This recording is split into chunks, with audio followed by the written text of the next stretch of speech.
Belova has admitted that the lifestyle the British benefits system affords her means that she won't consider a full-time job unless it pays at least £25,000. Well, yesterday, Natalia joined us in the studio to put her side of the story, along with journalist Liz Fraser, to debate whether such handouts should be allowed. Natalia, welcome to the programme. When did you arrive from Lithuania?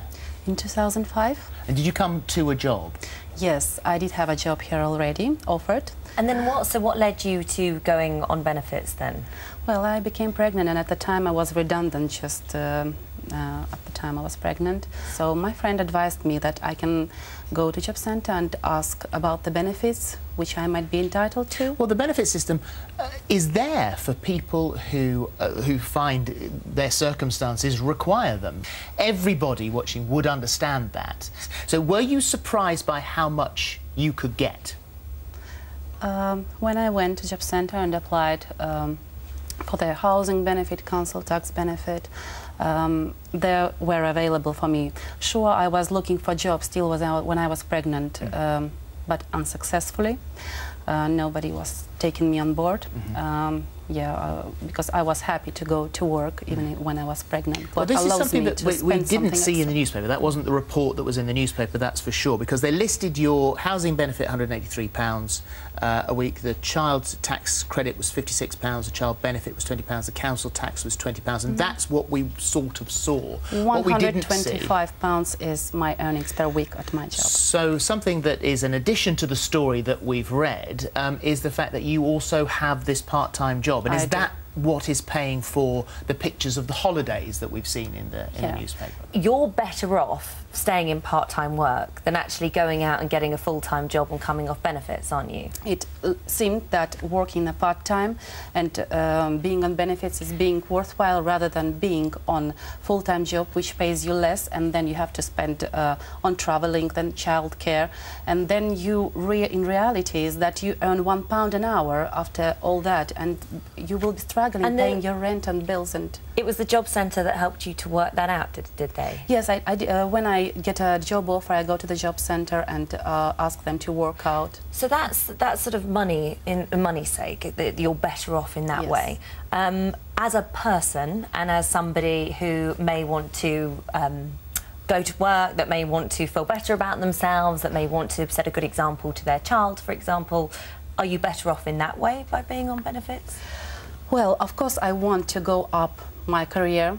I definitely want to do that, but it's very important for me, my child's, like to any mother, the welfare and education of my child is really important. So, of course, I really appreciate this system because I can look after my child, I can stay with my child, I can go to children groups which are also free and provided to community, to local communities. So I'm really happy about that, and I appreciate this system in Great Britain. Well, you've got a bachelor's degree in business administration. I think what has provoked this backlash is that it would appear that you say that you would take a job, but it would have to pay £25,000 a year minimum. I am looking for any job now, but if it would pay more than £25,000... Has the backlash changed your mind?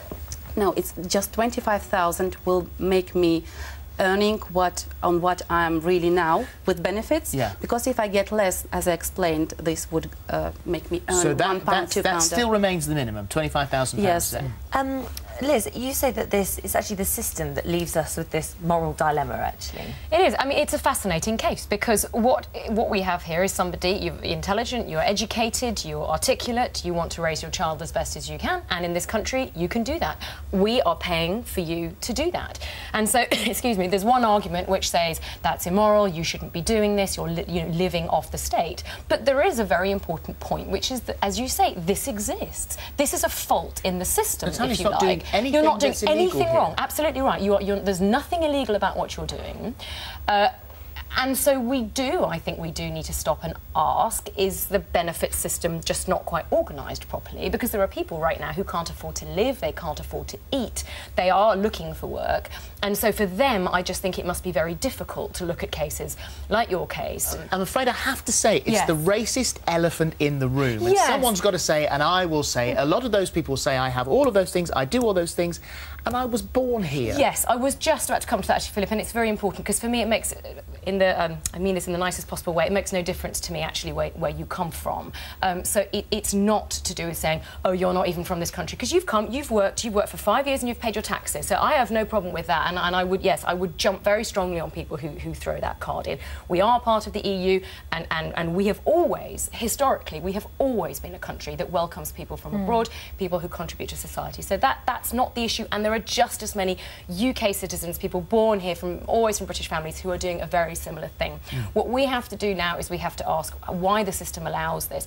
Because really, you see, the problem is you're a mother, you're a part of a society, and our society is actively not encouraging people to work, to go and work. Why would you work if you're earning an awful lot less? My answer to that is actually exactly what you alluded to, Holly, earlier on, and you said you as a person, how you feel when you work, when you earn your own money.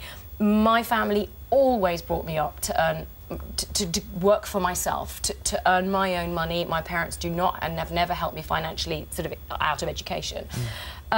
And that's something that I'm trying to teach my children. And so really what you're doing also to your child is you, as many people who are on benefits in this country, are sort of continuing this line of, well, I can live on the state, so why wouldn't I? And I would like to see that broken down, let's so people go back to work, even for less than £25,000.